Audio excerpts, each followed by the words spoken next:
My favorite video game series ever is the Pikmin series. I first played Pikmin 3 when I was 8 years old, and I've been in love ever since. I've been wanting to discuss the games ever since I made this channel, and I want to talk about every single game in the series in a lot of detail. But I feel we should start with the original to get the best understanding.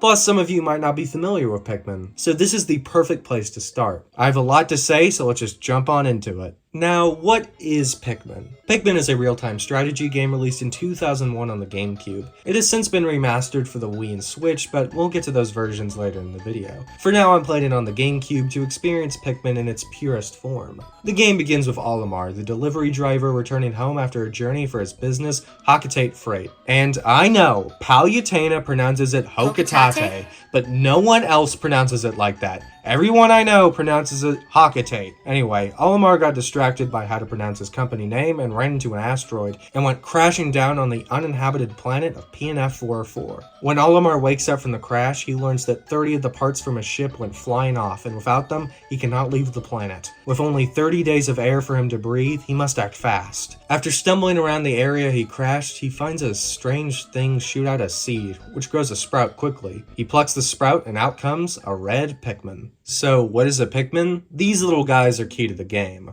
If you whistle at them, they become part of your army and will do whatever you tell them to do. You command the Pikmin by using the C stick to move them around, or more commonly, throwing them. Aim your crosshair and press A, and you will launch the Pikmin a short distance. Once thrown, they will interact with whatever they can. The only thing to do with them right now is to throw them at these flowers with numbers on them. The Pikmin will destroy the flower and carry the middle part of the flower, I don't know what to call it, to the thing that shot out the seed. Once brought under it, the thing beams it up and shoots out more Pikmin. This thing, which Olimar calls the onion because it looks like an onion, is how you get more Pikmin. As you get more and more Pikmin, you can lift heavier and heavier things, which gets you more and more Pikmin, and the cycle continues. After literally growing your army, you have enough Pikmin to move this cardboard box. Once moved, it reveals a path to Olimar's ship engine, which with enough Pikmin is carried back to the ship. Now that the ship has an engine, it can fly around the planet, but it can't leave it yet. It's clear what you must do now. Spend the 30 days to get the 30 ship parts so you can leave before you suffocate. As the sun begins to set, the Pikmin go in their onion, which apparently doubles as both a nest and a spaceship. Olimar is worried about the potential predators that come out at night if the Pikmin are hiding, so he brings his ship up to the atmosphere until the morning. You only have 13 minutes every day to do your stuff before you must round up your squad and go back up into the sky to avoid the nocturnal creatures.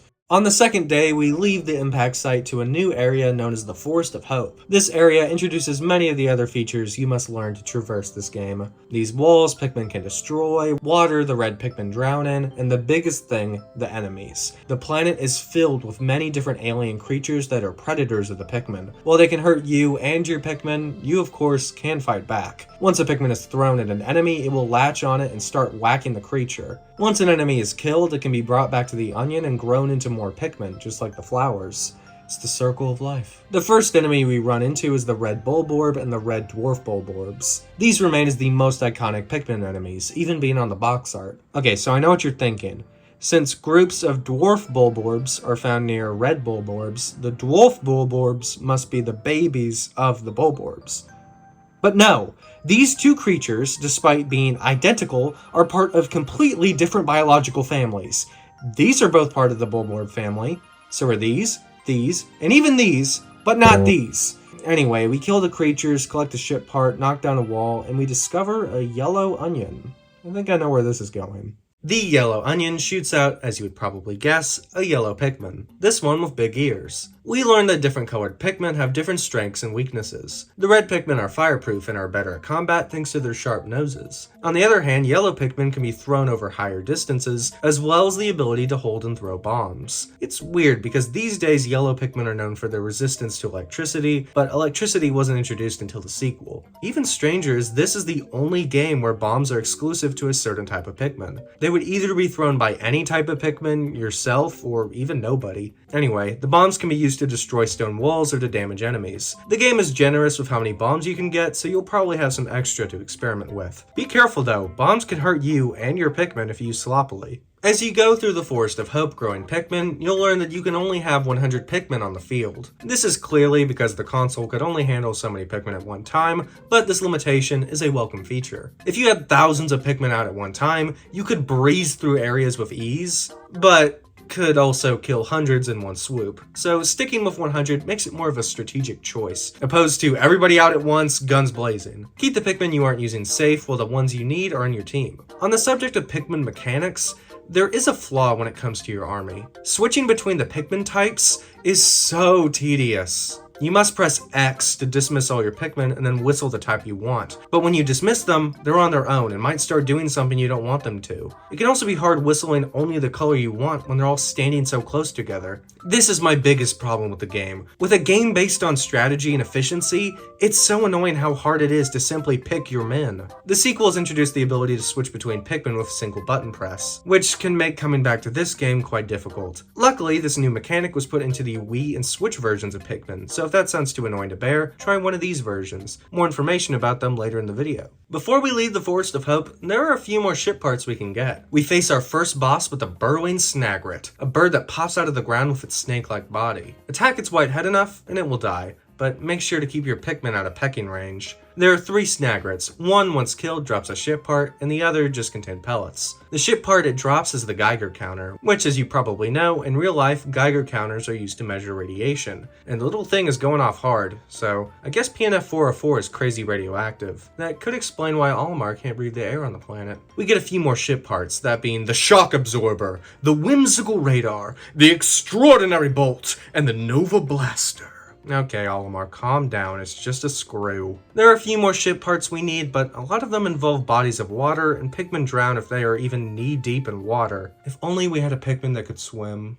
The next area is the Forest Navel, which appears to be an underground cave, but not the type in Pikmin 2, or Pikmin 4. I scoped the place with Olimar before stumbling upon another onion. After interacting with it, it shoots out a new Pikmin type, a blue Pikmin. Blue Pikmin have the ability to breathe underwater thanks to their gill-like mouths. While you definitely need some blues throughout the game, I do think they are the least useful. All Pikmin types have instances where they are required to be used, but red and yellow Pikmin have uses that can be helpful even if not required. You need red Pikmin to get past fires, but their better offense means they can be used for better attacking enemies. You don't need to use reds, yellows and blues can attack, but reds are considerably better, so most players are going to use them regardless of necessity. Same goes for yellows and bombs. Bombs are required for some gates and are basically required for a boss, but you can also use spare ones to attack enemies just to make it easier, again without the specific need for one. Blues are really only useful when they are required. They don't have a secondary use. They can swim, and that's it. This problem with blues has persisted for the entire series, but it is at its worst in this first game. It's not like they are horrible or anything, just wish they had a small bonus. But they are blue, and that's my favorite color, so they get a pass. I begin growing my blue army, but this little guy starts stealing my pellet. That's a bread bug, and he will drag items back to his nest. To defeat him, you need enough Pikmin to win tug of war with it to bring whatever the bread bug is tugging back to the onion. Do that a few times and you'll beat it. Speaking of the bread bug, there are some crazy enemies here. The fiery blowhogs are hogs that indeed blow fiery. The wallyhops are frog-like creatures that usually live in, or at least near, bodies of water. They'll leap into the air and shoot down to the ground, crushing any Pikmin underneath it. They can absolutely slaughter large numbers of Pikmin in a single jump. Whistling your Pikmin back in time is key to surviving these guys. The most famous enemy in the Forest Navel, though, is definitely the Puffstool. This mushroom creature will spray spores, turning them into brainwashed mushroom Pikmin called Puffmin, and they will hunt you down. It can be dangerous if you don't know what you're doing, but if you know their tricks beforehand, it's a cakewalk. Most of the ship parts are clear how to retrieve, but that cannot be said for the analog computer. You need to take at least 20 Pikmin along this narrow path with fire geysers to get the computer out of the water. But the blue Pikmin are almost definitely going to be set ablaze, carrying the thing back through the flames. So luckily we have a red candy pop bud. Candy pop buds are flowers that come in the 3 colors of the Pikmin types. Throwing a Pikmin into a candy pop bud will change the Pikmin type to that of the color of the flower. We throw all 20 blues into the candy pop bud and they emerge 20 reds. Now they can carry the ship part back easily. Okay, I got all the other ship parts and my map is telling me it's past this bombable wall. Where is it? Oh my gosh, it's the giant enemy spider! This guy is the beady longlegs, a spider-like creature that stomps Pikmin to death. Its weak spot is its abdomen, but they don't call it the longlegs for nothing because its abdomen is usually very high up. Luckily, the yellow Pikmin have a much taller throw height, so I recommend using them for the fight. Unfortunately, the beady longlegs arena is right near a fire geyser, so you'll probably end up needing to go get reds to carry back the guard satellite. Before we go to the next area, let's get all the other ship parts in the Forest of Hope, now that we have the blues. First is the Sagittarius gem across the bridge. This gem was actually a gift from Olimar's son. Olimar, not only wanting to escape for his own survival, but because he is worried about his family, adds a lot more to his character. At the end of the day, you can hear him reminiscing about his family and how much he wants to see them again, which is a really nice touch. Olimar is actually a much deeper character than most might assume. Having only one real character gave them a lot of time to flesh him out. The other ship part is gained by defeating the armored cannon beetle. This big bug will breathe in through its blowhole before spitting out a large boulder rolling your way. The trick is to throw a Pikmin in its blowhole as it's breathing in to jam it, which reveals its steaming weak abdomen. In my opinion, the best boss fight in the game, and the way it makes you look head-on at danger is a good test of your bravery. There is a treasure back at the impact site. To get the treasure, you'll encounter one of two bosses, the Gulix on odd-numbered days, or the Mamuta on even ones. I encountered the latter, who doesn't attack unless we attack him first, so I just let him be. A strange detail is the markings on his arms resemble the patterns on the onions.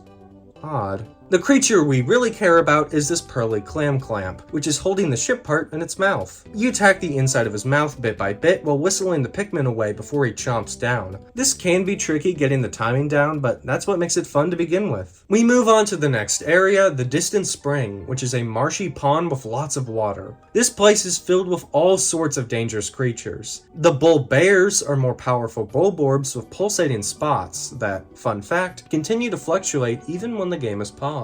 The puffy blowhogs float around, gusting your Pikmin all over the place and removing their flowers. The water dumples are these slug catfish guys that can absolutely tear through your Pikmin if you aren't looking. The swooping snitch bug flies around picking up your Pikmin and planting them in the ground. This guy is by far the most annoying enemy in the game, and he can't even kill Pikmin. He's not even contained in one area like most enemies, he just goes wherever he wants. There's a new yellow species of lollipop that are essentially identical besides their color, and the armored cannon beetle shows up again for a rematch, but now in a smaller circular arena. The Distant Spring has much less to write home about compared to other maps, so I want to take a quick break from it and talk about the presentation of the game. I probably don't need to tell you this, but the game is stunning, especially for a game in 2001. Nature is so expertly detailed and intricate. The models of the flowers, the reflections on the water surface, and the glow of the setting sun really make Pikmin a standout graphical showcase for the GameCube. The game was originally going to have a lot more puzzles, but Shigeru Miyamoto asked many of them to be removed so the world would look more organic and less like an obstacle course. When played on more modern hardware, some of the textures can look a bit choppier and more pixelated, but it still holds up way better than many other games from this era. The models look very smooth, even when zooming up close. Animations are lifelike and have a lot of personality, especially with the Pikmin themselves. Seeing them stretch and trip makes them feel all the more real. The music, on the other hand, is a bit more limited. I do like the tunes for each of the areas, but they are definitely background music and probably not something you'll listen to after you play. All the songs elevate the nature aesthetic with long, calming hums that are relaxing yet ominous. The setting really sells Pikmin's unique aesthetic. Everything is familiar, yet off. Things are bright and colorful, yet death awaits at every corner. Crazy things are happening, yet nothing really acts surprised. It balances beauty and disturbance in a way that feels like nature, and I believe it to be one of the game's best achievements. It's obviously not scary or anything, I'm not disturbed by it, but it doesn't feel like it's holding back. Now that Pikmin is trying to be a more cutesy series like Animal Crossing and Mario, I admire this less restricted style of a world, where it is just as eerie as it is delightful. I mean, how many other games rated E have you carrying dead bodies? Let's go all the way back to a pre-Pikmin world, a world I thankfully never had to live in, and look at the bizarre development of the game. We started Space World in the year 2000. In a slate of trailers for games coming to GameCube, we see one mysterious trailer. We see the title Super Mario 128. Get it? 64 times 2? 128? Could this be a Mario 64 sequel? A pixelated Mario walks on screen before freezing. We zoom in on Mario, who is now on this circular board that kind of looks like a Monopoly board. Under one of those pixels is Mario. He picks up another pixel to reveal a second Mario. The cycle repeats until 128 Marios are running around the board. The board morphs into hills and valleys and even a pizza. Now, Jack, you say, oh, this isn't a real game. This is just a tech demo to show the power of the GameCube. The many Marios showcase the ability to render several high-quality models at a time, and this isn't a real game. And now, I would agree with you, but Nintendo themselves insisted this was a real game. As late as 2002, Shigeru Miyamoto would still claim the game was coming out. George Harrison, not the Beatle, the at the time president of Nintendo, said the game was real in 2003, and Reggie himself confirmed the existence in 2005. Miyamoto would continue to sprinkle info about the game throughout the years, like him saying the game would give Mario a new travel companion. After 7 years of barely any information on the game, Miyamoto would be asked in an interview about Super Mario 128, to which he responded, and I quote, "So when people ask me what happened to it, I'm always at a loss at how to answer, because most of you have already played it, but you played it in a game called Pikmin." Now, look, I don't doubt that Super Mario 128 was largely repurposed into Pikmin, and frankly, I'm glad it was. As funny as this game would be if it existed, I love Pikmin so much I would sacrifice just about any game for it. What bothers me is if Super Mario 128 wasn't going to release, just say so! Why be so mysterious and lie about its existence, only to years later admit the truth? There's further speculation that the game became Mario Galaxy, but I doubt it. There's even a reference to Super Mario 128 in Smash Melee. It's also assumed Olimar's name comes from the game's Mario influence, since the name shares many of the same letters. His Japanese name is an anagram of Mario, and in Pikmin 2, Olimar's crewmate Louie sounds like Luigi. Now, creating Pikmin wasn't as simple as reskinning Super Mario 128. Ideas for the series existed long before that mysterious title. The game started with an idea Miyamoto had for a game about watching two creatures live their life. You would play as a godlike character who could influence their lives by caring for them or harming them. The game was titled Adam and Eve and had some work done on it. It slowly became more about establishing a village as opposed to two people. You would try to expand your village and keep as many people alive as possible, kinda like Doshin the Giant. What is Doshin the Giant? Oh, we'll get to that one day. You would fight creatures like dinosaurs and mammoths. The Bulborb design in the final game was one of the dinosaurs designed for this version of the game. There were sentient weapons that you could use to fend off the dinosaurs, which were the size of cats. After someone took pictures of nature to design the landscapes, development shifted to making the creatures tinier and behave more like ants. The first version of the Pikmin were those sentient weapons. All the Pikmin types were originally black and had different sizes to distinguish them. They thought this was boring, and coloring them not only was a big improvement, but breathed a lot of life into the project. Olimar was created to be a much more interesting version of a simple cursor, and the rest is history. I'm so glad we got the Pikmin we got after such a strange development cycle. The initial concepts sound fine, but the Pikmin we got just can't be beat. Ship parts of note include this one inside a puffy blowhog, this one up real high, one that involves throwing blue Pikmin up here, converting them into yellows, moving the ship part down, and then turning them blue again to carry it back. While traversing the water, you might stumble upon this big egg. Your map says there isn't a ship part in it, but curiosity will still probably cause you to crack it open. Inside, you'll find one of Pikmin's most ferocious enemies, the Smoky Prog. This frog-like beast leaves behind a foggy trail that will poison Pikmin, so taking him down requires a lot of skill. To make matters worse, once hatched, he makes a beeline to the onions to kill any Pikmin unfortunate enough to be waiting there. As previously stated, he doesn't contain a ship part and is a completely optional boss. But if slain, he does leave behind a reward. He drops a brown pearl that when carried back to the onions sprouts 100 new Pikmin, which, with how many you'll lose in the fight, seems like a fair trade-off. Olimar claims that the Smoky Prog is a malformed Mamuta in its larval stage. The Mamuta really is full of mysteries. We arrive at the last area, the final trial. You must use all the Pikmin types to build a path. Blue Pikmin extend the bridge, yellows blow up the walls, and reds walk through the fire to push the box. Using all the Pikmin types' strengths together shows how far you've come on your journey. You destroy this wall and a strange mossy mound sits in the center. When touched,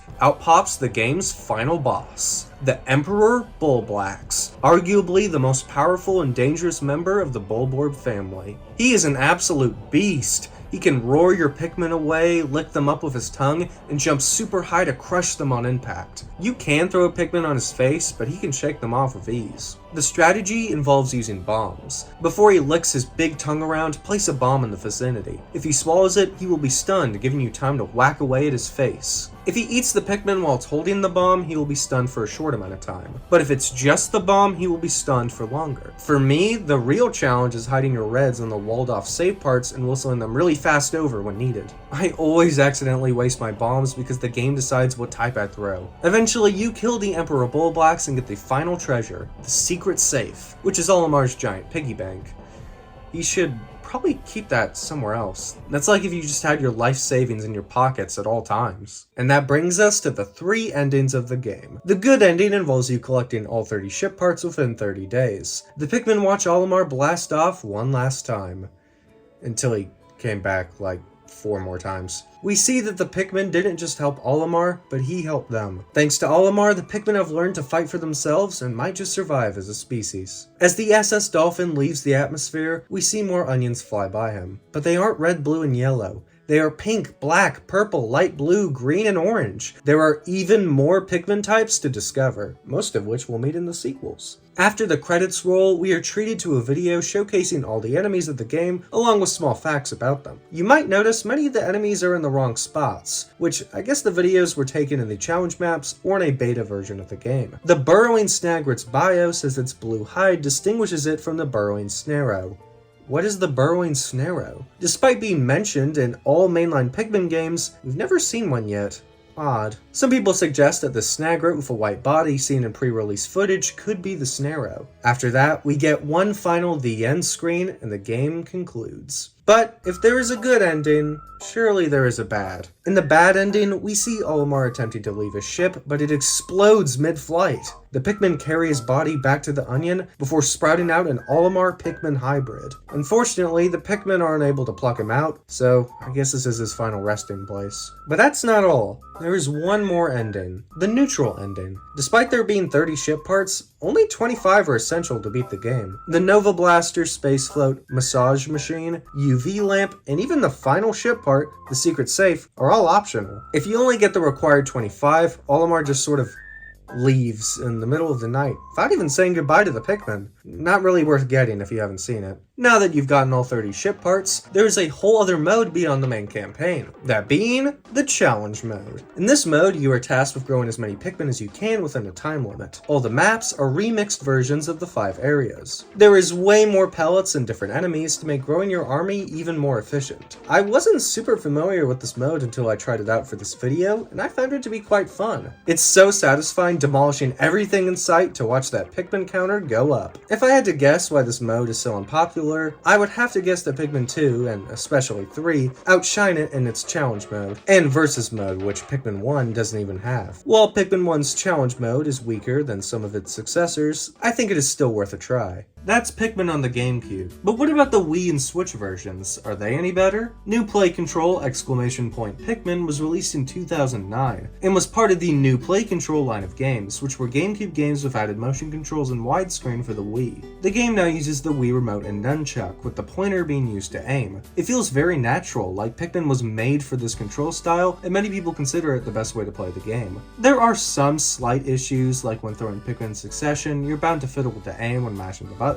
While I don't love it as much as others, I can totally see why it's a fan favorite way to play. The widescreen is also a wonderful touch, and the game looks great on the system. My favorite addition is the ability to cycle through the Pikmin types before a throw. This is game changing, and makes me glad this is how I first played the game. But those are just the positives. There are also quite a few downsides. How bombs work is different, and while most of the time it's fine, it's pretty bad for the final boss. It's possible to get the Emperor Bulborb to eat just the bomb rock and not the Pikmin, but I've never seen it happen. You must let your yellows die, and that's no fun sacrificing all these guys. Some sound effects are just not right, like the Bulborb snores. There is a common glitch where Pikmin will clip through the floor and die. It can be hard to spot, but you'll notice missing Pikmin as the day goes on. This Wii version is a mixed bag. It adds some extremely helpful features and options, but also makes the game feel a lot sloppier and more frustrating. It's still Pikmin and a good version of the game, but probably my least favorite way to play it. The Switch version luckily fares a lot better. It features most of the improvements of the Wii version with little downsides. Widescreen and being able to select Pikmin types are back, which is great, but the weird bombs also unfortunately return. The crushing glitch is now way less common. The visuals are now in HD and look spectacular. The videos in the enemy reel have been re-recorded. The strangest change was the censorship of one of Olimar's logs. One passage has him discussing the Mamuta's swatting arms. He recalls a time where his wife smacked his head trying to squish a bug. This line of dialogue was removed, supposedly because of worries it sounded like domestic violence. Yeah, I seriously doubt anybody thought it was all that concerning, let alone remembered the text. That seems to be the only bit of censorship, unlike poor Pikmin 2 on Switch. That got hit hard. But that's a story for another day. This Switch version is the definitive version of the game, and in my opinion is the perfect place to start if you want to try this wonderful series of games. Now, how was the game received? Well, Pikmin was facing an uphill battle. The game was very strange and unique, and released in an era where most people weren't as open-minded about weird games as we are now. It was released on the GameCube, one of Nintendo's worst-selling consoles, but worst of all, it was released the same day as Super Smash Bros. Melee, the system's most popular game, and easily got overshadowed. There were 2 Pikmin trophies in Melee to advertise the game at least, one of which can only be unlocked by having Pikmin save data on your memory card, which is kinda scummy. All the people who want to collect all the trophies must now buy a whole other game just to get one? Pikmin for most of its life has been in the wrong place at the wrong time, but this might have been the hardest sell. Despite being dealt a bad hand, Pikmin didn't do too bad. It sold about as good as it could and got pretty good reviews. It wasn't easy, but Pikmin pulled through and would blossom into the series we know today. We wouldn't even need to wait long for a sequel, and oh boy, enjoy it while it lasts! The game even got an original song to help market the game in Japan, the song being titled I No Uta. 引っこ抜かれてあなただけについてゆく今日も運ぶ戦う増えるそして食べられる The song was quite popular, staying on the Oricon Top 200 Weekly Singles rating for a while, which is like the Japanese Billboard Top 40, and the CD outsold Pikmin itself in Japan. In America, to promote the game, Nintendo bred a new flower, which was called Bacopa cabana, but more commonly known as the Pikmin flower. After release, rumors spread of a secret rainbow Pikmin type that could walk through fire, be thrown high, carry bombs, and swim. There were many suggested ways to unlock the type, but they were all for naught as the type never existed.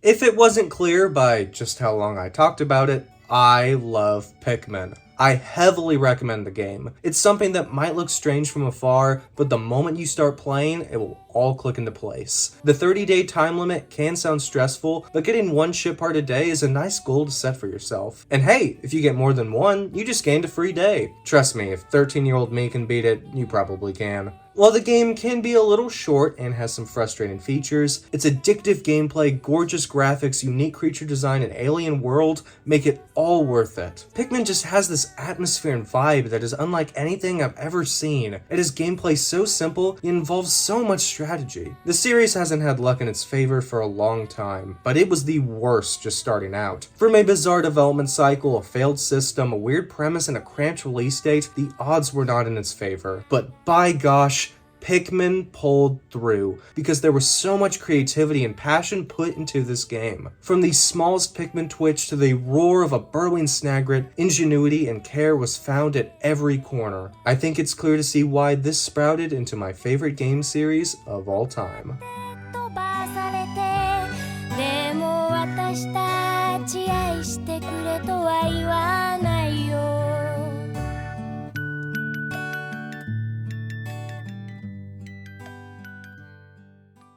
If you thought I liked Pikmin 1, you should hear what I have to say about Pikmin 2.